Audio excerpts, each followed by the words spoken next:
नमस्कार, आप सभी का जुगटा एकेडमी के सोशल मीडिया प्लेटफॉर्म पर स्वागत है। मैं संजय ठाकुर। आज हम सभी डिस्कस करेंगे एक इम्पॉर्टेंट इश्यूज जो हमारे मेंस के पॉइंट ऑफ व्यू से बहुत इंपॉर्टेंट है। अदरवाइज भी वो जो एक मैटर है, वो जो इशू है, वो बहुत इंपॉर्टेंट इशू है, क्योंकि आप देख रहे हैं कि रिसेंटली बड़े टाइम से, चाहे वो आपका पब्लिक मोबिलिटी है या फिर प्राइवेट मोबिलिटी है, पूरा का पूरा ऑटोमोबाइल सेक्टर जो है वो ट्रांसफॉर्म हो रहा है। फ्रॉम पेट्रोल डीजल से हम जो है अब ई व्हीकल्स की तरफ जा रहे हैं। तो हम इसी का आज एक क्रिटिकल एनालिसिस करेंगे कि हमारे पास जो इलेक्ट्रॉनिक मोबिलिटी है, क्या वो रियलिटी में उन प्रॉब्लम्स को जस्टिफाई या फिर प्रॉब्लम को एड्रेस करती है जिसके लिए हम इतने स्केल पर इलेक्ट्रॉनिक मोबिलिटी की तरफ जा रहे हैं, या फिर उसके कुछ और भी कुछ इंपॉर्टेंट बेनिफिट्स है या फिर इसके कुछ ड्रॉबैक्स है। तो इसी इश्यूज़ पर मैं आप सभी के बीच में इस वीडियो को लेकर आया हूं कि इंडिया में या फिर दुनिया भर में जिस स्केल पर हम ट्रांजिशन कर रहे हैं टुवर्ड द इलेक्ट्रॉनिक मोबिलिटी की तरफ, उसके क्या क्या बेनिफिट्स है, उसके क्या क्या ड्रॉबैक्स है। तो चलिए आज के इस डिस्कशन को हम शुरू करते हैं। तो सबसे पहले आज का जो हमारा मेन थीम है वो रहेगा इलेक्ट्रिक मोबिलिटी इन इंडिया और चैलेंजेस एंड प्रोस्पेक्ट्स क्या क्या है। तो हमारे पास इस थीम में अगर आप देखोगे, driving India towards a clean, sustainable and self reliant future.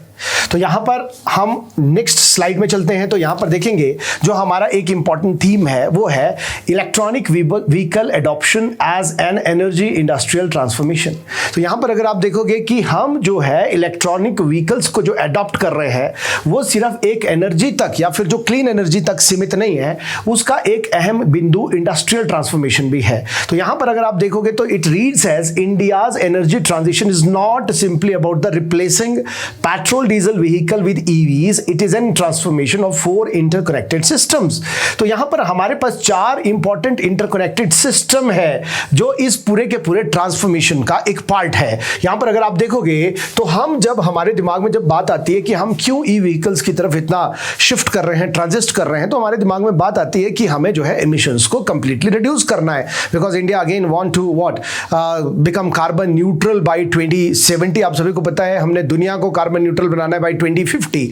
Again इस दिशा में हम ये सोचते हैं कि शायद इंडिया को कार्बन न्यूट्रल बनाने के पॉइंट ऑफ व्यू से, एनर्जी एफिशिएंट होने के पॉइंट ऑफ व्यू से, क्लीन एनर्जी कंजप्शंस के पॉइंट ऑफ व्यू से हम ट्रांजिस्ट कर रहे हैं इस स्केल पर। फ्रॉम पेट्रोल डीजल से हम जो है जा रहे हैं क्लीन एनर्जी की तरफ। हाउएवर यहां पर इस ट्रांसफॉर्मेशंस के लिए हमारे पास अदर देन द एनर्जी कुछ अदर एरियाज भी इसके साथ इंटरकनेक्टेड है, जिसमें आपके पास एक तो ट्रांसपोर्टेशन है, अगेन हमारे पास इलेक्ट्रिसिटी जनरेशन है, तीसरा मुद्दा हमारे पास इंडस्ट्री है, और चौथा मुद्दा हमारे पास क्या है, क्रिटिकल मिनरल्स है। तो यहां पर देखोगे India's energy transition is not simply about replacing petrol and diesel vehicles with the EVs electric vehicles. It is a transformation of 4 interconnected system. We have these 4 interconnected system that read as transport, electricity, industry and critical minerals. अब ये किस प्रकार से है, इसी को हमने आगे की तरफ समझना है। सबसे पहला यहां पर जो एक थीम है, that is why actually India और world actually need this EVs एडॉप्शंस।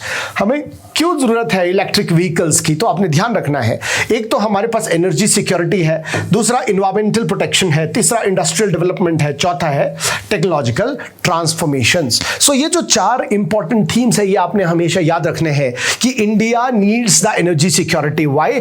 Because आपको पता है कि our major dependence on energy related demand is for what, ये जो हमारे पास क्रूड ऑयल बेस्ड एनर्जी होती है हम इस पर ज्यादा डिपेंडेंट है। एंड इंडिया का 90% या फिर more than 90% of the crude oil demand is met through the import. अब इतना इंपोर्ट हम करेंगे तो आपको पता है कि हमारे देश का जितना भी फॉरेन रिजर्व है वो बाहर की तरफ चले जाएगा, हमारा जो ट्रेड है वो ट्रेड डेफिसिट की तरफ चले जाएगा। तो यहां पर अगर आप देखोगे रिड्यूस द ऑयल इंपोर्ट, अगर आप ईवी की तरफ ट्रांजिशन की बात करते हैं, इसका मेन मुद्दा है हमें एनर्जी सिक्योरिटी चाहिए, हमें जो है इंपोर्ट पर जो हमारी डिपेंडेंस है उसको रिड्यूस करना है, हमें जो है डिपेंडेंस को हमें डाइवर्सिफाई करना है, एनर्जी मिक्स को, हमें अपनी vulnerability to crude oil price shock को रिड्यूस करना है। जैसे अभी आपने रिसेंटली देखा कि हमारे पास जो हॉर्मुज है, स्ट्रेट ऑफ हॉर्मुज में पूरा का पूरा जो ये इशू, वेस्ट एशिया का जो इशू चला था, उसके कारण पूरी दुनिया में प्राइस वॉलेटिलिटी आ गई थी।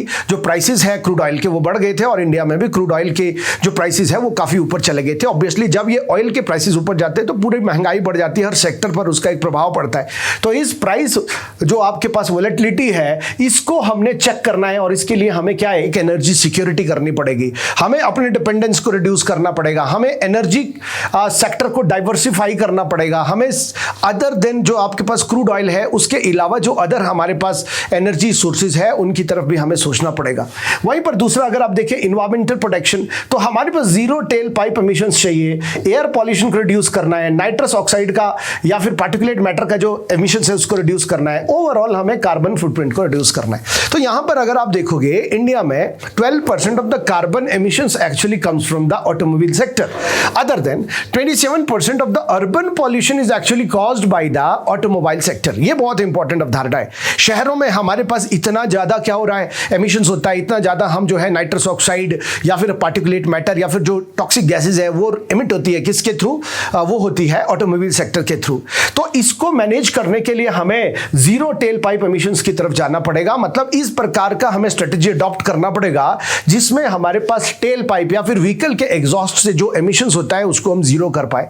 सो यहां पर अगर आप देखें तो हमारे पास ओवरऑल कार्बन फुटप्रिंट को कम करना है, साथ में जो अर्बन एयर प्रॉब्लम का, जो एयर पॉल्यूशन का जो प्रॉब्लम है उसको भी हमने मिटिगेट करना है। थर्ड अगर आप देखेंगे industrial development, we need EVs for industrial development.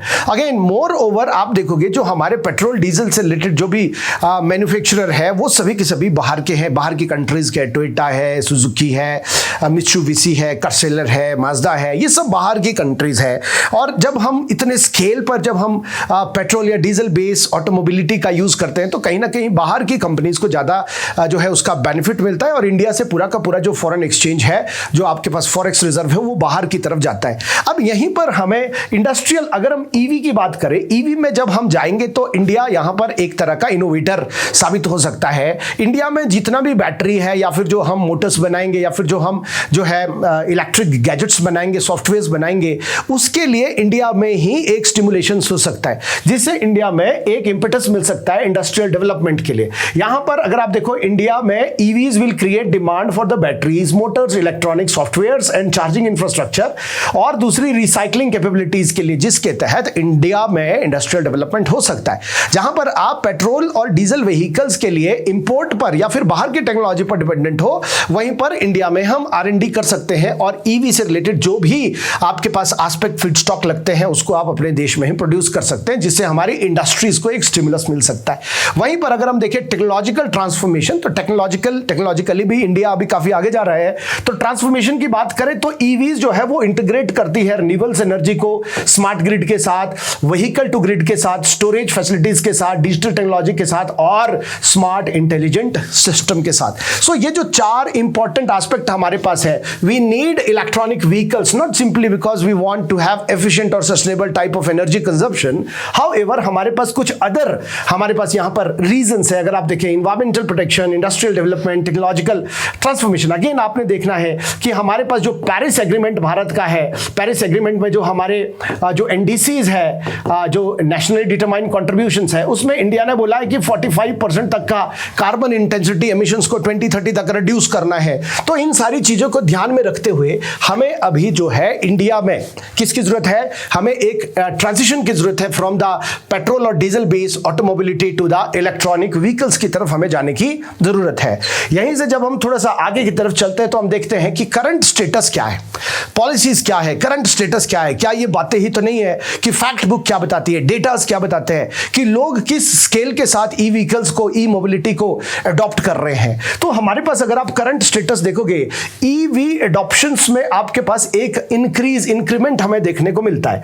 यहां पर अगर आप देखोगे तो हमारे पास जो आपके पास 2015-16 में there was adoption rate was only 0.48%, मतलब टोटल जितने व्हीकल्स है उसमें 0.848% व्हीकल्स ही हमारे पास ई व्हीकल्स थे। हाउएवर इसमें एक निरंतर वृद्धि हमें देखने को मिली है। अगर आप फाइनेंशियल ईयर 2025-26 में देखो तो प्रेजेंटली हमारे पास लवली 8.25% के आसपास जो हमारा एडॉप्शन रेट है किसके लिए, ई व्हीकल्स के लिए। तो इंडिया में लगभग 8.26% के आसपास जो मोबिलिटी है वो अभी किसके द्वारा है, इलेक्ट्रिक मोबिलिटी के द्वारा, ई व्हीकल्स के द्वारा है। सो यहां पर ये जो स्केल है, ये स्केल लगातार ऊपर की तरफ जा रहा है। We have the increasing trend in term of adoption of this E mobility in India. However अगर आप देखोगे adoption is highly uneven across the vehicle categories. Vehicle categories में जो एडॉप्शन है वो हाईली अनइवन है। कैसे अनइवन है, अगर आप देखोगे transition is increasingly driven by the electric 2 vehicles and 3 vehicles, mainly scooter या फिर जो 3 व्हीलर्स होते हैं उनमें ही मैक्सिमम एडॉप्शन है। मोर देन 90% एडॉप्शन का रेट अगर आप देखोगे तो वो सिर्फ इस 2 व्हीलर और 3 व्हीलर में है। बाकी जो आपके पास मेन 4 व्हीलर के व्हीकल्स है, ट्रांसपोर्ट व्हीकल्स है, बसेस एंड ऑल है, वहां पर अभी भी डीजल और पेट्रोल का ही डोमिनेंस हमें देखने को मिलता है। सो भले ही 8.26% का एडॉप्शन रेट इंडिया में है, हाउएवर वहां पर एक अनइवननेस हमें देखने को मिलती है। Majority of the adoption is comes from the electric 2 vehicles and the 3 vehicles. तो यहां पर हमें इसको देखना पड़ेगा कि जो स्केल है जो लगातार ऊपर जा रहा है ये एक यूनिफॉर्म स्केल नहीं है। यहां पर सिर्फ 2 व्हीकल और 3 व्हीकल्स का ही स्केल ऊपर की तरफ जा रहा है। बाकी जो अदर 4 व्हीकल्स है, ट्रांसपोर्टेशन सेक्टर है, ट्रक्स है, बसेस है या फिर जो कार्स है, वो सब अभी भी किसके द्वारा डोमिनेटेड है? पेट्रोल एंड डीजल इंजन्स के द्वारा ही डोमिनेटेड है। तो चलिए आगे की तरफ चलते हैं। अगर आप इंटरनेशनल स्टेटस की बात करें तो यहां पर China is the global leader in the adoption of what? The E vehicles. अगर आप ईवी के एडॉप्शंस की बात करो तो चाइना लीड कर रहा है 55% और मोर देन 50% का जो एमिशन है आप देखोगे, मोर देन 50% तक का जो इनका एडॉप्शन है, वो ट्रांजिशन है, वो किस पर ये चले गए? ये चले गए अब ई मोबिलिटी पर। वहां पर पेट्रोल डीजल की गाड़ियां आपको ज्यादा नहीं मिलेगी, आपको ई मोबिलिटी ही ज्यादा मिलेगी। अगेन क्यों वो ई मोबिलिटी की तरफ जा रहे हो? अगेन आपको पता है कि इनोवेशन R&D चाइना में एट पार है दूसरे देशों की अपेक्षा। अगेन चाइना अपने ऑयल डिपेंडेंस को जो है मिनिमाइज करना चाहता है। तीसरा, अगर चाइना की पॉलिसी देखोगे उन्होंने 2060 तक अपने आप को कार्बन न्यूट्रल बनाना है। चौथा, अगर आप चाइना को देखोगे तो चाइना की जो सिटीज है they are the worst polluted cities of the world. Beijing कभी सबसे ज्यादा पॉल्यूटेड सिटी की कैटेगरी में आता था। चाइना में कॉन्टिनेंटल टाइप का क्लाइमेट हमें देखने को मिलता है जिसके कारण वहां पर एयर पॉल्यूशन का प्रॉब्लम जो है वो बहुत सेवियर होता है। सो इन सब फैक्टर्स के आधार पर चाइना अब क्या है, एक ट्रांजिशन को इंकरेज कर रहा है कि हमें ई मोबिलिटी की तरफ जल्दी से जल्दी स्केल अप या फिर एडॉप्शंस की तरफ जाना है। तो वहां पर ट्रांजिशन बहुत फास्ट है। वही चाइना आज की डेट में ग्लोबल लीडर बन गया है। किसमें? ये बन गया है एडॉप्शन ऑफ ई मोबिलिटी में। 55% के आसपास के व्हीकल्स जो है वो अब ई व्हीकल्स है चाइना में। और यूरोप की बात करें तो 28% है, स्ट्रॉन्ग पॉलिसी सपोर्ट। यूएसए की बात करें तो 10%। अगर इंडिया की बात करें तो ठीक ठाक है। तो हमारा भी जो एडॉप्शन रेट है वो काफी अच्छा है। अगर हम बात करें तो 8% के आसपास और बाकी रेस्ट आर 5%। तो यहां पर अगर आप ट्रेंड की बात करें तो ये देखो, adoption is highly concentrated in few countries. कुछ ही देशों में एडॉप्शन है। चाइना डोमिनेट करता है और यहां पर क्यों डोमिनेट करता है? Because of the strong industrial ecosystem, R&D बहुत ज्यादा है। दूसरा, पॉलिसी पुश बहुत ज्यादा है। यूरोप को अगर आप देखो कि क्लीन मोबिलिटी की तरफ ट्रांजिशन हो रहा है। यूरोप तो चाहता है कि हमें तो कार्बन न्यूट्रल बनना है। अगेन आपने याद रखना है कि हमारे पास जो यूरोप है, they want to make this planet earth carbon neutral by 2050 और वो अपने कॉन्टिनेंट को भी कार्बन न्यूट्रल बनाना चाहते हैं बाय 2050। उसी दिशा में उनकी पूरी की पूरी स्ट्रेटेजी जा रही है। नाउ इंडिया की पोजीशन अगर आप देखोगे तो 8% के आसपास ये स्टीडली हम राइज कर रहे हैं और यहां पर डोमिनेंस किसकी है? 2 व्हीकल एंड 3 व्हीकल्स की हमारे पास डोमिनेंस है। तो ये आपने ध्यान रखना है कि ईवी मार्केट ग्लोबली जो है बहुत तेजी से बढ़ रही है और इंडिया इसमें इमर्जिंग की प्लेयर है। ये आपने ध्यान रखना है ना। यहीं पर अगर हम देखें तो हमारे पास की टेक्नोलॉजीज क्या होती है जो ई मोबिलिटी को ड्राइव करती है? What are the key technologies that drive the E mobilities? तो टेक्नोलॉजीज की बात करें तो यहां पर ई व्हीकल इकोसिस्टम में आपके पास सबसे पहली टेक्नोलॉजी है बैटरीज, क्योंकि स्टोरेज करना है। तीसरा है इलेक्ट्रिक मोटर्स, क्योंकि आपको डायरेक्ट इलेक्ट्रिक एनर्जी को मैकेनिकल एनर्जी में कन्वर्ट करना है। तीसरा है चार्जिंग फैसिलिटीज और चौथा है हमारे पास बैटरी स्वैपिंग। सो ये हमारे पास कुछ इंपॉर्टेंट बिंदु है जो आपने ध्यान रखने हैं कि हमारे पास यहां पर जो की टेक्नोलॉजीज है that are required for what? E mobility. तो सबसे पहले बैटरी टेक्नोलॉजी में देखो तो हमारे पास लिथियम आयन बैटरीज है, लिथियम आयरन फॉस्फेट बैटरीज है, सोडियम आयन बैटरीज है, solid state sodium ion batteries है, NMC nickel manganese and cobalt based batteries है। नाउ इन बैटरीज का डिमांड बहुत ज्यादा बढ़ गया जिसके कारण ये जो लिथियम है, ये जो आयरन फॉस्फेट्स है, ये जो सोडियम है या फिर आप देखोगे निकल मैग्नीज है या फिर कोबाल्ट है, इनकी डिमांड मार्केट में बहुत ज्यादा बढ़ गई। अब क्योंकि डिमांड बढ़ गई तो ये अब क्रिटिकल मिनरल्स बन गए हैं। They have now become the critical minerals. Now again India में क्या इनकी अवेलेबिलिटी है या नहीं है? अगर नहीं है तो they will become critical minerals. Again हमें इनको दोबारा से इंपोर्ट के थ्रू मीट करना पड़ेगा और जो हमारा एक टारगेट है कि हमने अपने इंपोर्ट डिपेंडेंस को रिड्यूस करना है, वो टारगेट यहां पर एड्रेस नहीं हो पाएगा। दूसरा, अगर आप टेक्नोलॉजीज की बात करो तो वो है इलेक्ट्रिक मोटर। इनमें कई प्रकार की मोटर यूज होती है, जैसे permanent magnet synchronous motor, induction motor, switched reluctance technology charges के साथ आती है, और ये जो दोनों मोटर्स होती है they will directly convert the electric energy into physical energy या फिर मैकेनिकल एनर्जी। तो आपके पास परमानेंट मैग्नेट सिंक्रोनस मोटर के साथ इंडक्शन स्विच्ड रिलक्टेंट मोटर्स का यहां पर बहुत ज्यादा स्केल पर यूज होता है, और ये जो मोटर्स होती है वो डायरेक्टली इलेक्ट्रिक एनर्जी को मैकेनिकल एनर्जी में कन्वर्ट करती है।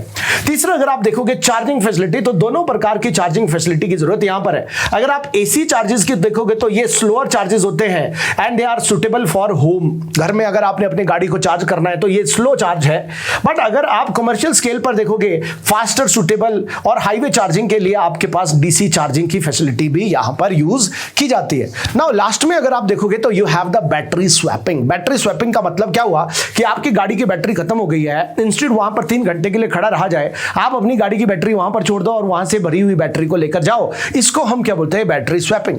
Now this battery swapping is actually transformative for 2 vehicles and 3 vehicles के लिए, है ना, जो भी कमर्शियल फ्लीट है उनके लिए बहुत ट्रांसफॉर्मेटिव हो सकता है, क्योंकि इससे डाउन टाइम या फिर जो आपके पास चार्जिंग टाइम के जो कांस्टेंट है उनको ओवरकम करने में ये एक की रोल प्ले करता है। तो चलिए, these are the key technologies. यहां पर एक इंपॉर्टेंट टेक्नोलॉजी है, वो है व्हीकल टू ग्रिड। वो जो व्हीकल टू ग्रिड टेक्नोलॉजी है उसको हमें स्टडी करना है। वो एनर्जी सिक्योरिटी के पॉइंट ऑफ व्यू से या फिर स्टोरेज के पॉइंट ऑफ व्यू से एक की रोल प्ले करता है, उसको हम समझते हैं। तो हमारे पास ये व्हीकल टू ग्रिड टेक्नोलॉजी है। यहां देखिए कि हमारे पास ये जो बैटरीज है, देखो गाड़ियों में जो बैटरीज होती है, जो बैटरीज है वो बैटरीज जो हमारे पास होगी वो एक स्टोरेज डिवाइस का काम करती है। They are the storage device actually. अब सारी की सारी गाड़ियां थोड़ी ना चलती है, सभी लोग क्या करेंगे? अपनी बैटरीज को चार्ज करके रखेंगे, गाड़ी तो पार्क रहेगी। अब इसके कारण क्या होगा? देखो यहां पर अगर आप स्टेप को समझे, चार्ज फ्रॉम द ग्रिड, पहले गाड़ियां जो है अपने आप को चार्ज करेगी, बैटरीज को चार्ज करेगी ग्रिड से। ग्रिड का मतलब हो गया ट्रांसमिशन लाइन से अपने आप को चार्ज करेगी। तो EV charges when electricity is abundant and cheaper. Now देखो, जब सभी के सभी गाड़ियां ई मोबिलिटी के ऊपर जाएगी तो फिर हमारे पास जो इलेक्ट्रिसिटी का जो डिमांड है वो एकदम से स्पाइक कर जाएगा, और खासकर वो टाइम जब लोग अपनी गाड़ियों को पार्क करते हैं चार्जिंग स्टेशन पर, तो उस टाइम पर तो हमारे पास इलेक्ट्रिसिटी का डिमांड बहुत बढ़ जाएगा।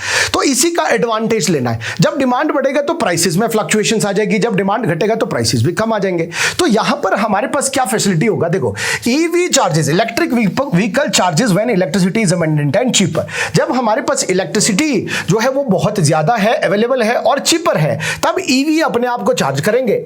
और उसी के बाद अगर आप देखोगे ईवी अब जो है, जब ये हमारे गाड़ियां खड़ी है तो ईवी क्या करेंगे? ईवी इस एनर्जी को स्टोर करके रखेंगे, stores energy while the vehicles are parked. अब वहीं पर अगर आप देखोगे, अब अगर व्हीकल पार्क है तो हमारे पास supply back during high demand through bidirectional charges. अब जब हमारे पास एनर्जी की डिमांड बहुत ज्यादा हो गई, पीक टाइम आ गया जब हमें ज्यादा इलेक्ट्रिसिटी चाहिए गाड़ियों को चार्ज करने के लिए या फिर किसी अदर पर्पसेस के लिए, तो जो ये पार्क्ड व्हीकल है ये अपनी इलेक्ट्रिसिटी को वापस ग्रिड में सप्लाई कर सकते हैं, जिससे उनको प्रॉफिट हो सकता है। तो यहां पर एक ट्रेड देखिए, ट्रेड यहां पर क्या है? चीप में आप एनर्जी को स्टोर करो और डियरर प्राइसेस पर, महंगे प्राइसेस पर उनको सेल कर दो, ग्रिड में वापस भेज दो। Supply back during high demand through bidirectional charges. और लास्ट में क्या होगा? Later recharges later when demand and prices are lower. जब डिमांड और प्राइसेस कम होंगे तब अपनी बैटरीज को दोबारा चार्ज कर दो। तो यहां पर व्हीकल टू ग्रिड फैसिलिटीज में हमारे पास क्या होगा? These devices, these E vehicles के batteries will act as a store house for what? That energy that is there in your grid. और जब ग्रिड को जरूरत होगी ज्यादा एनर्जी की तो बैटरी से इसको दोबारा वापस सप्लाई कर दिया जाएगा, और जब बहुत ज्यादा अवेलेबल है तो बैटरीज अपने आप को चार्ज करेगी। इस तरीके से ये एक व्हीकल टू ग्रिड जो एक ट्रांसमिशन है एनर्जी का वो चलता रहेगा। और इसके बेनिफिट्स क्या क्या होंगे? It manage the peak demand को ये मैनेज करेगा, डिस्ट्रीब्यूटेड एनर्जी स्टोरेज को प्रोवाइड करेगा, रिन्यूएबल इंटीग्रेशन को सपोर्ट करेगा और ग्रिड फ्लेक्सिबिलिटी को इंप्रूव करेगा। और यहां पर अगर आप देखोगे there will be additional income economic benefit to the EV owner. जो ईवी ओनर्स होंगे उनको यहां पर एक एडवांटेज मिलेगा इस पूरे के पूरे ट्रेड के द्वारा। तो ये आपने ध्यान रखना है, ईवी का एक स्पेशल एडवांटेज हमारे पास है vehicle to grid facility. Now अब यहां पर हमारे पास है एक और थीम यहां पर आता है, that is your EV adoption can generate new industrial ecosystem and employment opportunity. Now ये आपने ध्यान रखना है कि other than environmental benefits, EV का adoptions जो है वो किसको generate करेगा? वो generate करेगा industrial ecosystem को और opportunities, employment opportunities को। कैसे? यहाँ पर अगर आप देखो सबसे पहले तो माइनिंग, क्रिटिकल मिनरल्स को माइन किया जाएगा, बैटरी के मटेरियल्स को बनाया जाएगा, बैटरी मैन्युफैक्चरिंग की जाएगी और फिर हमारे पास इलेक्ट्रिक मोटर्स बनाई जाएगी फिर हमारे पास यहां पर देखोगे पावर इलेक्ट्रॉनिक्स एंड सेमीकंडक्टर्स बनाए जाएंगे। अगेन यहीं पर देखिए व्हीकल का मैन्युफैक्चरिंग होगा, चार्जिंग इंफ्रास्ट्रक्चर लगेंगे, सॉफ्टवेयर डिजिटल सर्विसेज होगी, बैटरी का रिसाइकलिंग होगी। तो पूरा का पूरा एक सर्कुलर इकोनॉमी आपके पास बन रहा है। इनके मैन्युफैक्चरिंग से लेकर इनका रिसाइकलिंग तक बहुत सारी जॉब्स, बहुत सारी इंडस्ट्रीज, बहुत सारी इन्वेस्टमेंट होगी, जिसका ओवरऑल बेनिफिट किसको होगा? इंडस्ट्रियल इकोसिस्टम और एम्प्लॉयमेंट जनरेशन को होगा। ये आपने ध्यान रखना है, दिस इज द बेनिफिट। तो ईवी से रिलेटेड जब कभी क्वेश्चन आए तो आपने अपने आंसर को सिर्फ और सिर्फ इकोलॉजिकल इन्वायरमेंटल फैक्टर तक रिस्ट्रिक्ट नहीं करना है, एनर्जी एफिशिएंसी तक रिस्ट्रिक्ट नहीं करना है। आपको यहां पर ये सारे के सारे एस्पेक्ट लिखना पड़ेगा, किस प्रकार से ईवीज का एडॉप्शन जो है एक इंडस्ट्रियल इकोसिस्टम या फिर एम्प्लॉयमेंट जनरेशन में एक की रोल प्ले कर सकता है। सो यहीं से जब हम थोड़ा सा आगे की तरफ चलते हैं तो हमारे पास है ट्रेड ऑफ, कि किस प्रकार से इकोलॉजिकल ट्रेड ऑफ हमें देखने को मिलता है बिटवीन द इकोसिस्टम या फिर एनवायरमेंट और द ईवीज। तो की प्रिंसिपल अगर आप देखोगे, environmental advantage of EVs depends on the entire life cycle from mineral extractions to the battery recycling, not merely on the zero tail pipe emissions. नाउ यहां पर सबसे बड़ी बात है कि क्या सर जो ये हमारे पास एमिशंस है क्या ये सच में रिड्यूस करता है? ई मोबिलिटी क्या कार्बन न्यूट्रल है? तो ई मोबिलिटी हमारे पास कार्बन न्यूट्रल नहीं है। यहां पर टेल पाइप का एमिशंस जीरो हो सकता है, बट उसका मतलब यह नहीं है कि कार्बन का एमिशंस जीरो है। सिटीज में जहां पर आपके ई व्हीकल चल रहे हैं, सपोज करो कि दिल्ली में 100% ई मोबिलिटी चल रहा है, तो दिल्ली में अर्बन पॉल्यूशंस नहीं होगा, बिकॉज दिल्ली में जितने व्हीकल्स हैं उनका tell pipe emission is zero. However उन व्हीकल्स को बनाने के लिए या फिर उन व्हीकल्स की बैटरी में जो एनर्जी का प्रोडक्शन करने के लिए किसी और जगह पर किसी थर्मल पावर प्लांट में बहुत सारा एमिशंस हुआ होगा। एग्जैक्टली अगर आप बोलो e-mobility is not carbon neutral unless और अनटिल जो आपके पास एनर्जी प्रोडक्शंस का जो मैकेनिज्म है वो रिन्यूएबल्स नहीं है। जहां पर आप एनर्जी को प्रोड्यूस कर रहे हैं, जिस पावर प्लांट में आप एनर्जी को प्रोड्यूस कर रहे हैं, जब तक वो कार्बन न्यूट्रल नहीं है, टिल देन आप ई-मोबिलिटी को एक carbon neutral mode of automations नहीं मान सकते हैं। तो यहां पर यही ट्रेड ऑफ हमने देखना है कि क्या ईवी का एडॉप्शन सच्ची में इकोलॉजी को सपोर्ट करता है, इन्वायरमेंटल को सपोर्ट करता है? तो बिल्कुल भी नहीं सपोर्ट करता। क्यों? बिकॉज यहां पर अगर देखोगे तो सबसे पहला जो प्रोसेस हमारे पास है that is your mining. Mining में हमारे पास लिथियम है, कोबाल्ट है, ग्रेफाइट है, कॉपर है, निकल है, इन सभी के सभी जो आपके पास ये क्रिटिकल मिनरल्स है, जब आप इनको माइन करते हो माइनिंग के दौरान बहुत सारा एमिशंस होगा। दूसरा अगर आप देखोगे बैटरी को मैन्युफैक्चर करोगे, ये एक energy intensive manufacturing create significant carbon footprint, बहुत सारा कार्बन का एमिशंस यहां पर होगा। इलेक्ट्रिसिटी जनरेशन हमारे पास, if electricity comes from the coal indirect emission remain high. तो अगर इलेक्ट्रिसिटी जो आपकी बैटरी में स्टोर है, तो अगर वो थर्मल पावर प्लांट से आ रही है, तो इन अ सेंस हमारे पास तो एमिशंस जो होगा वो तो हमेशा हाई ही रहेगा। अदरवाइज अगर आप देखोगे रिसाइकलिंग में, जब सारा का सारा मटेरियल जो बैटरीज है या फिर डिस्पोजल जो दूसरा रिसाइकल के लिए जो मटेरियल आएगा, वेस्टेज आएगा, वो जब रिसाइकल होगा तो उससे भी बहुत सारा एमिशंस होगा। So there exist a trade off between the ecosystem और ecology and the adoption of EV, आपने ध्यान रखना है। तो यहां पर अगर लोग आपको ये बोले कि हमने तो ईवी अडॉप्ट कर दिया है, तो हम तो इन्वायरमेंटल फ्रेंडली है, we are the eco friendly people, तो आपने ध्यान रखना है कि वो बिल्कुल एक फ्लॉड पॉइंट है। ये एक आई वॉश है, ग्रीन वॉश है, इस सेंस कि आप लगते ऐसे को you are more aware about the environment. However अगर आप रियलिटी देखोगे तो रियलिटी में एमिशंस तो रहेगा, बट एमिशंस जो है वो स्पेस एंड टाइम में चेंज होगा, स्पेस एंड टाइम के अकॉर्डिंग वेरी होगा। अगर जहां पर एनर्जी का प्रोडक्शन हो रहा है थर्मल पावर प्लांट में, वहां एमिशंस होगा, जहां गाड़ियां चल रही है वहां एमिशंस नहीं होगा। हाँ, इसका बेनिफिट क्या है कि आप अर्बन एयर पॉल्यूशन को कंटेन करने के लिए आप इस टेक्नोलॉजी का यूज कर सकते हैं। सो यहां पर एक ट्रेड ऑफ है, इसको आपने ध्यान रखना है। इसी के बाद अगर आप देखोगे क्रिटिकल मिनरल चैलेंज, हमारे पास एक चैलेंज है क्रिटिकल मिनरल्स का। तो हमारे पास import substitution was the key strategy. हमने ईवी का एडॉप्शन इसलिए किया क्योंकि हमें इंपोर्ट सब्स्टिट्यूशंस करना है, बिकॉज ये क्रूड ऑयल पर जो हमारा 90% तक का डिपेंडेंस है, इसके कारण हमारा पूरा का पूरा जो मनी है, जो फॉरेक्स है, वो बाहर की तरफ जा रहा है। अब इसके कारण इंडिया को ट्रेड डेफिसिट हो रहा है, तो हमने इसको करेक्ट करना है। इसके लिए हमने बोला कि हम जो है इंपोर्ट सब्स्टिट्यूशंस करेंगे। इंडिया में जो क्रूड बेस्ड इकोनॉमी थी उसको हम शिफ्ट करेंगे, हम ई व्हीकल्स पर आएंगे।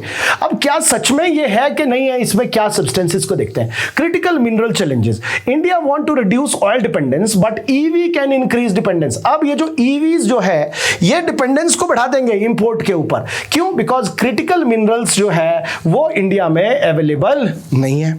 यहीं पर अगर आप देखोगे लिथियम बाहर से आता है, कोबाल्ट बाहर से आता है, निकल बाहर से आता है, ग्रेफाइट बाहर से आता है, कॉपर बाहर से आता है। ये सारा का सारा जो क्रिटिकल मिनरल्स है ये इंडिया में उतना ज्यादा या तो एक्सप्लोर नहीं किया जा रहा है या फिर इंडिया में उतना ज्यादा अवेलेबल नहीं है। सो इसका जो इंपोर्ट हो रहा है वो इंपोर्ट अगेन हमें क्या करेगा, बहुत सारा हमारा जो फॉरेन एक्सचेंज है, जो हमारा रिजर्व है वो बाहर की तरफ जो है वहां पर चैनलाइज होना शुरू हो जाएगा। अगेन जो इंपोर्ट सब्स्टिट्यूशंस का हमारा एक फोकस था वो भी यहां पर रियलाइज या फिर एड्रेस नहीं हो पाएगा।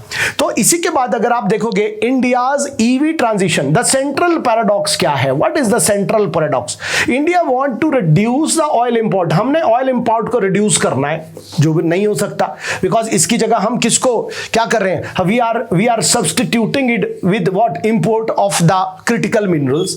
और यहां पर अगर आप देखोगे क्रिटिकल मिनरल्स को, बैटरी टेक्नोलॉजीज को, सप्लाई चेन्स को, इसके थ्रू हम बहुत सारा इंपोर्ट अभी भी कर रहे हैं। अभी देखोगे तो 35% तक का क्रिटिकल मिनरल्स या फिर जो की टेक्नोलॉजी इंफ्रास्ट्रक्चर है वो हम इंपोर्ट कर रहे हैं अदर कंट्री से। इन अ सेंस तो हमने तो यहां पर इंपोर्ट सब्स्टिट्यूशंस किया ही नहीं है ना। हमने सिर्फ क्रूड बेस्ड जो एक तरह का आपका इंपोर्ट था उससे शिफ्ट हुए हैं हम क्रिटिकल जो आपका मिनरल है उनके इंपोर्ट पर हम शिफ्ट हुए हैं। तो ये आपने ध्यान रखना है। तो ये हमारा एक की क्रिटिकल एनालिसिस आप इसको बोल सकते हैं कि भैया आपने तो ये बोला था कि हम जो है इंपोर्ट सब्स्टिट्यूशंस करेंगे, एनर्जी इंडिपेंडेंट हो जाएंगे, हम जो है ग्लोबल प्राइस शॉक्स जो होते हैं उसको डील करेंगे। यहां पर ऐसा कुछ नहीं हो रहा है। यहां तो सिर्फ और सिर्फ क्या हो रहा है, एक सेक्टर से आप दूसरे सेक्टर पर शिफ्ट हुए।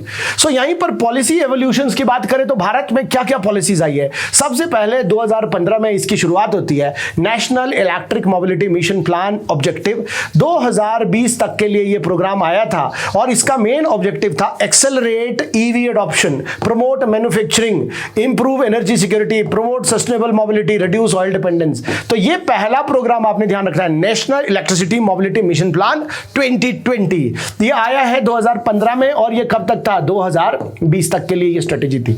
उसके बाद फेम इंडिया मिशन, ये भी 2015 में ही आया। फेज 1 फेम का फुल फॉर्म होता है faster adoption and manufacturing of the electric and hybrid vehicles. इसका फोकस जो है वो है demand creation and manufacturing of charging infrastructure.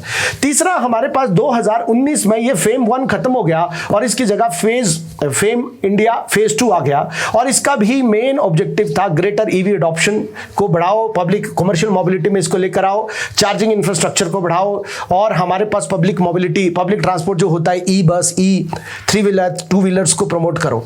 और हमारे पास 2021 में एक और प्रोग्राम है पीएम ई ड्राइव स्कीम और इसके तहत भी चार्जिंग इंफ्रास्ट्रक्चर को, एडॉप्शंस को हमने एक्सक्लेरेट करना है। सो ये हमारे पास 4 की प्रोग्राम्स है जो इंडिया में चल रहे हैं for faster adoption of the E vehicles in India. ठीक है, ये आपने ध्यान रखना है। अब इसी के बाद हमारे पास क्या वे फॉरवर्ड है? तो वे फॉरवर्ड में अगर आप देखोगे तो आपने ध्यान रखना है कि build domestic EV ecosystem, India में ही सब कुछ प्रोड्यूस करना पड़ेगा। क्रिटिकल मिनरल्स का इंपोर्ट है उसको मिनिमाइज करना पड़ेगा। दूसरा, डाइवर्सिफाई क्रिटिकल मिनरल सप्लाईज को डाइवर्सिफाई करना पड़ेगा। ग्रीन द इलेक्ट्रिसिटी ग्रिड को ग्रीन करना पड़ेगा। हमारा जो इलेक्ट्रिसिटी का प्रोडक्शन है वो थर्मल पावर प्लांट से नहीं आना चाहिए, कोल से नहीं आना चाहिए, कोल बेस्ड नहीं होना चाहिए, वो हमारा रिन्यूएबल्स पर आधारित होना चाहिए। सोलर एनर्जी पर हो, विंड एनर्जी पर हो, या फिर टाइडल एनर्जी पर हो, जियोथर्मल एनर्जी पर हो, या फिर वो जो है हाइड्रो एनर्जी पर हो। तो वो एक्चुअली में कार्बन न्यूट्रल होना चाहिए, तभी हम इसको जो है कार्बन न्यूट्रल ट्रांसफॉर्मेशन बोल सकते हैं। चार्जिंग इंफ्रास्ट्रक्चर को बढ़ाना पड़ेगा, लोग कतई लाइंस में ना लगे रहे, इसलिए चार्जिंग इंफ्रास्ट्रक्चर को बढ़ाओ। बैटरी रिसाइकलिंग की फैसिलिटी होनी चाहिए, अदरवाइज इतने स्केल पर अगर एडॉप्शन हुआ, जब ये बैटरी खत्म हो जाएगी तो इसका रिसाइकलिंग कैसे किया जाए, वो भी एक प्रॉब्लम हो सकता है। और स्मार्ट मोबिलिटी हमारे पास आनी चाहिए, smart charging vehicle to grid facility होनी चाहिए, डिजिटल प्लेटफॉर्म्स हमारे पास होने चाहिए। So these are the way forward जो आपने ध्यान रखने हैं इलेक्ट्रिक मोबिलिटी की तरफ जब हम ट्रांजिशंस कर रहे हैं। तो यहीं पर हमारे पास लास्ट में आप देखोगे कि हमारे पास जो लास्ट थीम है वो है together let's drive India toward a sustainable tomorrow, कि हमारा जो फ्यूचर है वो सस्टेनेबल होना चाहिए। कैसे होगा? Electric mobility is not just a choice, ये सिर्फ एक चॉइस नहीं है, इट इज इंडियाज फ्यूचर, ये हमारे भारत देश का भविष्य है ना। Future of what? Clean, affordable, reliable, resilient and domestically competitive E mobility in India. तो ये आपने ध्यान रखना है। यहां पर हमने डिस्कस किया कि हमारे पास ई मोबिलिटी क्या है, इसकी चैलेंजेस क्या क्या है, इसके फायदे क्या क्या है, ये इसकी जरूरत हमें क्यों पड़ी, ये सारे के सारे एस्पेक्ट को यहां पर डिस्कस किया। इसी तरह के नॉलेजेबल वीडियो को देखने के लिए जुगटा एकेडमी को लाइक करें, सब्सक्राइब करें। Thank you very much.